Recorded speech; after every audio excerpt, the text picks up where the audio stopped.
growing up in Kampung Glam has its advantages, privileges. Arab Street, what we call Arab Street today, is also known as Kampung Jawa. And HMV, the record in 1956, recorded a shellac record, and there's a song called "Singapore in Kampung Jawa," and not Kampung Jawa in Singapore. But something about Kampung Jawa being that microcosm. That's why you can find Singapore, Kampung Jawa is the other high street, apart from the one next to the Parliament House. And that's where you get your Swiss oil, you get your trade spices, you get your kasut money, material, you get your goldsmith, and you get Bapa selling ikan terubuk. So as a kid, I'm from the 70s, I was maybe 60s. So from time to time, you see this Bapa and you say hello to him and you say, where are you from? You say, I'm from Siak or I'm from Bengkalis, Sumatra.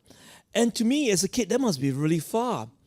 But in my old age now, I realize this, Sumatra, Singapore is just island hopping. That's what you do. You hop from island to island and in no time, I'm ready over at Harbourfront, Singapore, beautiful city.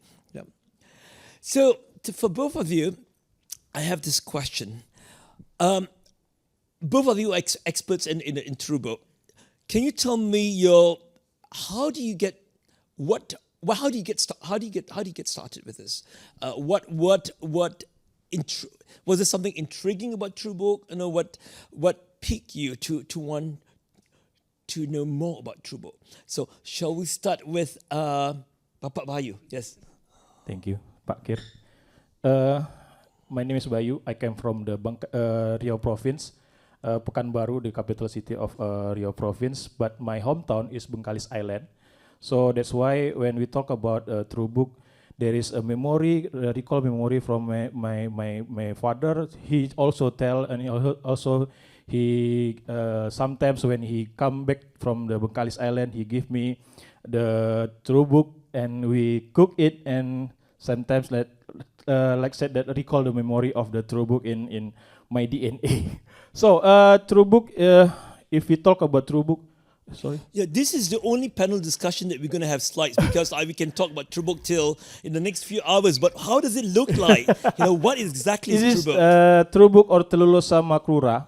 This is the endemic species in Riau province. This is the same like a bandeng in Java Islands. The fish that the pearl sisik, and also the important thing about this fish is the roe, or the roe that when we talk about the history of this is the roe of the Terubuk. When we talk about the history of the Terubuk, starting from the Prameswara established the Malacca Kingdom, Selates or orang laut came from the Bengkalis Island and they sell it to the Prameswara. And after that, starting from that Parameswara, to collect the community and also collect the trader, come to the Malacca, and also the Malacca become the empire. And if we talk about the historical of the Terubuk, and after that there is some point when if you know about the kingdom of Siak, who built by the Raja Kecil, who attacked Johor. So the Raja Kecil also sell the Terubuk roe to the Malacca, and also after that he conquered the Johor kingdom, and after that Raja Kecil built the Siak kingdom.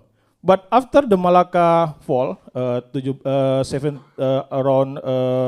18th century, we sell it to the Singapore.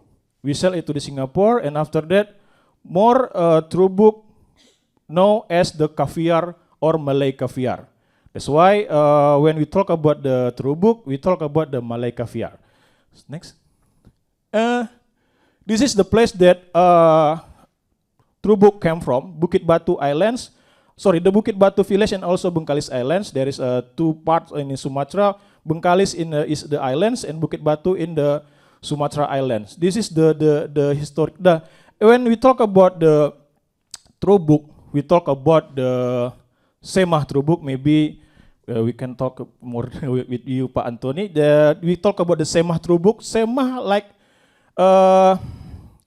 ritual to call the Terubuk from the Malacca Strait, going back to the Brouwer Strait or Bengkalis Strait, and after that the fish going to the downstream, and after that they will breeding here in the Siak River. So when we talk about the Semah Terubuk, we talk about Bomo, we talk about Bidu, we talk about the Laksmana Raja di Laut, we talk about Sultan Siak, we talk about the Batin or a head chief, a local chief in Bengkalis Island. And when this start, the Semah Terubuk always do when the low season of Terubuk, from March until May, because there are two seasons in fishing Terubuk, Bintang Kena also and Bintang Kaus. Bintang Kena, it's mean that high season, Bintang Kaus in when low season. What is a Bintang Kena? Bintang Kena from September until November. There is a lot of Terubuk going from the Malacca Strait and enter to the Siak River for breeding. But when the low season, especially from March until May, there is no Terubuk, so we will make the Semah Terubuk. It's interesting you mentioned Semah. I just want to explain what Semah is. Semah is a ritual where you do, among other things, you do a kind of offering. This Terubuk is like the salmon. Yeah. So it's from the seawater, it's the origin. Yeah. So when it's breeding, it would go up river to freshwater river. Yeah, freshwater river. So during the low season, that's when you do the ritual. This is called Semah, in the hope that you have a good harvest. You get in the hope of you're calling the fish, telling them, please, you're welcome, come, and then they'll make their way up river, so that hopefully they will get lots of roe. Yeah. And when Semah Terubuk, Bomo also the Bidu is the women. The Bidu is the person who try to translate what the Bomo said, because when the Semah Terubuk, there are 16 ghosts in the Malacca Strait. Yes, in Malay, especially in Bengkalis Island and also Bukit Batu village, there is a 16 ghosts in Malacca Strait, and the king of the ghosts is Hantu Terubuk. So it's interesting. So there's Hantu Terubuk. Yeah. So you have to appease. I guess you have to appease the Hantu Terubuk. Yeah. And when the ceremony held, that's why we need the Laksmana Raja di Laut. That's why we need the Sultan Siak, because when the ceremony held, the ghost will enter to the Bomo body. So the Laksmana Raja di Laut will protect the Bomo, because only 16 ghosts could enter the Bomo body. If the different ghosts, Laksmana will kick them. Yeah. Go. Because that's why they need the Laksmana Raja di Laut. And the Batin or local chief, the function is for the ritual tradition. From the historical data that I researched, the Semah Terubuk stopped when the 20th century. Yeah. But this is great. I just for the benefit of the audience. But Bayu mentioned also mentioned Bomo. So not everybody here is familiar with Bomo, right? Bomo, well, I think I can say a shaman. Yes. A shaman. Yeah, Bomo, a shaman. So you have to involve the shaman. So there'll be some kind of incantation or some kind of offering, a ritual, to appease the Hantu Terubuk. Yes. Yeah, so that the Terubuk will be friends and with also when the Terubuk, the Semah held, there is a kueh mueh involved, like the ketupat and also pulut. And at the Malacca Strait, next. This is the map. Yes, this is the map of the Bengkalis Island and also Bukit Batu. Sorry if I going up. It's okay. This is at the tip of the Malacca of the Bengkalis Island. The Semah will help. We called it Tanjung Jati. Why we called it Tanjung Jati? Because in oral tradition in Malay, especially Bengkalis Island, there are big table made from jati will going up from the sea, and after that there are 40 dishes in the sea, and after that, the bomo will dive, and he will meet the big snake with the golden sisik. Just so you know, into the distance. uh, This is the oral tradition in our province. So that's why until now it is difficult, Pak, to make the sema Terubuk. So just take a look at the map. So as the crow flies from Singapore to this place in Bengkalis, if you're going to take a propeller plane, it's just going to take you less than 40 minutes. Yes. That's how close we are to this region. Yeah, you know, but Bayu, it's great.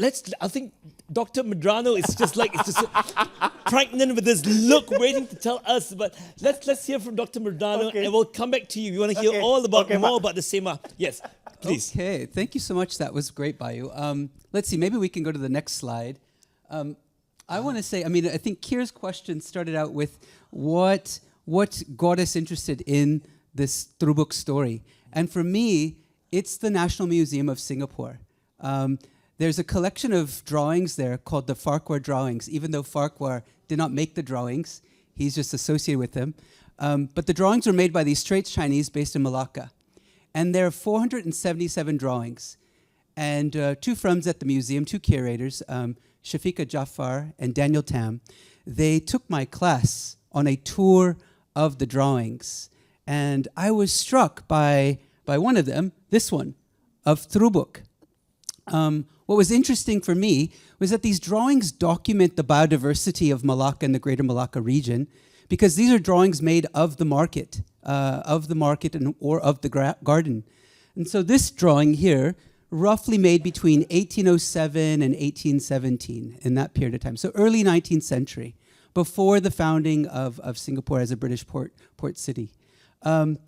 I saw this drawing there and I thought, each one of these drawings, as a teacher, you see this kind of stuff with your students, and I'm telling my students, each one of these drawings has a story, has a biography that has nothing to do with Europeans or colonialism. It has a local, cultural, ecological story in the region. So to sort of take that challenge upon myself, I wanted to look into what's the story behind this fish. And I found out that this is a really, really unique fish. For the reasons that Bayu has laid out, it's got this telur, this roe, the eggs. But what's unique about the roe or the eggs, this fish has 200,000 eggs. It's the full length of its body at the bottom, nothing but eggs. So that's one. Two, people love this fish, not for the flesh, but for the roe. So it was long traded just for the roe. There's a very famous Portuguese chronicler named Tom Perez, who was based in Malacca in the early 16th century. He is one of the earliest Europeans documenting the frenzy of this roe industry, describing fish scattered on the shoreline because everybody just wanted the roe. The third thing, I teach environmental studies. And so in looking at a painting like this and being inspired to find out what's this fish's story and biography, I was curious about, well, what's its ecology? What do we know about its speciesness? This fish is endemic to the Siak River. It's only found in the Siak River, nowhere else in the world. That has, in many ways, spawned or blossomed this wonderful ecological and cultural life, economic and cultural life that Bayu is talking about. It's a fish that is only found in this part of the world, and it's got this important history. So that's what got me into it, and that's what I wanted to find out. So I realized that not all shots are totally shots. Not all shots are Terubuk. No. Yes. This is so the scientific name for this one is Tunolosa macrua. Tunolosa macrua. So lots of shads in the Straits of Malacca are known as Terubuk, but not all Terubuk are Tunolosa macrua. The word Tunolosa it's worth, because I talked earlier about names being very important. The word Tunolosa is a Bengali word for alosa, which is for hilsa. Hilsa is a Bengali fish, the national fish of Bangladesh. It's all part of the same family. Right. Is that our bell? Sorry. Already? Yes. I want to talk about the No, Shire. I want to come back to Pak Bayu, but before that, just to let you know, because you mentioned, Dr. Medrano about Tommy Paris. Tommy Paris is well-known chronicler of Malacca during his heydays. There's a new book that's coming out. It's called Reconstructing Singapore, 1840 to 18. Sorry, let me correct that. Reconstructing Singapore, 1400 to 1824, and I just saw the draft of chapter 11. It's all about celebrating Terubuk and the Singapore story. Wow. And how could we have forgotten that, right? So there's something to look forward to. And this ikan terubuk Pak Bayu, for me, this is tougher to eat than your ikan parang of wolf herring. I mean, I need my glasses and pincers when I work for my laksa, a laksa gravy to get the fish pulp on ikan parang. But this is a nightmare just to eat the flesh. Yeah. But yes, it's the roe. One more thing I want to add also, while the title is called in praise of the Malay caviar, but you look at the process, Pak Bayu, yeah, it's more like botaga. It's more like the Mediterranean botaga than it is caviar, like what we think. And also, of course, in some circle, caviar has to be from sturgeon. Yeah, as opposed to this. So, Pak Bayu, yes, if you could share us more, but I'm also intrigued by this hantu terubuk. What does it do? Yeah. Can we be friends with the hantu terubuk so that we will get a good catch? Yes. It's difficult, Pak, because in our culture, the strongest hantu is hantu laut. And the king of hantu laut is hantu terubuk. So it is difficult for us to make a friend with the hantu, especially in Malacca Strait. And that's why when we talk about terubuk, I think I'm lucky enough when starting research about this fish roe. My friend, mom, still have made it. There's sometimes when the fishermen get the big terubuk, so he gave it to my friend's mother. So he will make it. Only put the salt, and after that he put to the roof and waiting. And after that, when we need to eat the caviar, Malay caviar, they only dry it with the sambal. After that, only that. And in my research, only several people who understand how to make this salted fish roe, because it's too expensive, Pak. Okay, could you share with us how much does it cost per kilo now? Not buying from the directly from the makers. What is the market rate? Approximately 1,500,000,000 rupiah per kilos. 1 billion. 1 million and 500 rupiahs per kilo. So that's about 140 Sing dollars per kilo. Per kilos, but in black market, Pak. If that's black market. Because that's what I meant. Not black market price. No, because my government have make some restricted area to the Brawor Strait or the Bengkali Strait. That's why it is difficult to export the Terubuk roe again. Not the same like the past. It's difficult because we made them the restricted area. The government made it because Terubuk is Riau identity. Terubuk is the identity of Riau as the maritime province. That's why when this gone, our identity will gone. That's why our government, especially from the Ministry of Ministry of Fishery, they made the conservation area in the Malacca Strait, especially in the strait in front of Bukit Batu and also Bengkalis Island. Well, okay, that makes sense. We always concerned yes, about in black market. We always concerned about depletion. We're concerned about overfishing. Yeah. Let's pick up on overfishing here. That was a very good point there. So we might all think, what the heck caused the decline of this fish, right? Everyone's eating the roe, 200,000 eggs not being hatched or raised. It's not overfishing that killed this fishery. Instead, it's Suharto. Suharto is the reason this fish is on the verge of extinction. Suharto, during his administration, opened up lots of land to pulp mill factories. And the pulp mill factories started to be built along the Siak River. And the sawdust from the pulp mills went into the water. And these fish, they swim with their mouth open when they're going upriver. And they started to choke on the pulp. And so more and more fish were being found with nothing but pulp in them. not able to kind of give their eggs, and that has led to the great decline. I mean, basically, it's almost extinct, not because of overfishing or because of any, the trade in talure or the trade in roe, but rather politics and deforestation and pollution is the culprit here. Well, thank you for shedding light on that. I've always find it, amazing. How could, at one time there was this war that took place in Siak, and the way that the war was financed was through the Sultanate's treasury, and the Sultanate's treasury, the bulk of it came through the Terubuk transaction. So that helps the Terubuk helped to finance the war, right? Yeah. Yeah, that's why in Malacca, in our culture, Terubuk is the top of the. That's why there is a syair ikan terubuk, Pak. Syair ikan terubuk is the. Pak Bayu, maybe we can explain what the syair is. Yeah. Syair ikan terubuk is the oral tradition in our Malay, especially in Bengkalis Inland, also in Bukit Batu village.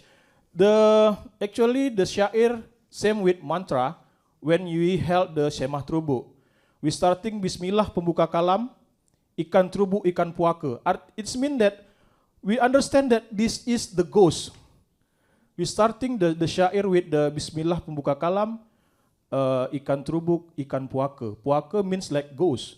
But in my imagination that this is the method of the Malay people, especially in my area, to make this important thing of this fish. That's why when we talk about syair, terubuk, we talk about mantra, we talk about the tradition that unfortunately this tradition is gone, especially when Suharto era, because it's too expensive, Pak, and we don't have Laksmana Raja di Laut, and we don't have Sultan Siak. So okay, syair is a poetic form. So it's a sort of melodious, form of how you recite poetry. That's syair. So what you mentioned about Laksmana Raja, was that the admiral? Yes, this is admiral. So now that you don't have, there's no sultan, there's no admiral, and that's why things go haywire. Okay. Yeah. And as also there is a unique music instrument, we called it gendang kulit lutung. That's why it is difficult to find the best lutung in the forest. That's why also the tradition we also got. Yes. What is you tell the audience what is the lutung? Gendang kulit lutung means normally when we made a gendang from the hand drum. Yes, hand drum from the skin goat. We made for the Semah Terubuk we made it from the lutung skin. Lutung is mean the ape. Okay. Monkey. So when you make the drum, so in order to do part of this ritual calls for the drumming of this hand drum, but the membrane of the drum is normally made out of lutung. No, before lutung. No, only lutung. No. Skin goat. Skin goat. Okay, from the skin of the goat. Yeah. Right. But now, for the purpose of Terubuk, the membrane for the drum has to be made from the skin of the lutung. Of lutung. Lutung is a kind of ape. Yeah. It is difficult to that's why it is difficult to make Semah Terubuk again. Yes. I wanted to maybe share about a different kind of syair. There's another syair ikan terubuk, which is a political story between two kingdoms, but kingdoms most likely Siak and Malacca, two sultanates, and it's a story about a boy, the terubuk, and a girl, Puyu, which is another kind of fish. And all of the characters in the syair ikan terubuk are fish. And this was it probably started out as an oral tradition passed down. But what I think the syair captures, I mean, it's slightly different than what Bayu was talking about, which includes mantras or incantations and are about calling the terubuk back to Siak because they're missing. They're not showing up during their season. This other syair is an analogy for sort of political relations and kin relations between Siak and Malacca in the 15th and 14th centuries. What's interesting, I think, for our context now is that the first printed version of this syair was in 1872-73 from a guy named Haji Muhammad Siraj, who published it out of Kampong Glam in Singapore.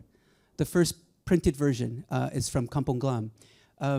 And it has other copies. I mean, the National Library of Indonesia has it, Leiden has it, the National Library of Singapore has it, but the original printed version, the very first one, is here in Singapore. And it speaks to the political dynamics, but through the story of fish. So the thing, I mean, again, putting my environmental studies sort of hat on, this Cariar has so many fish, which speaks to so much environmental knowledge that these communities had at that time.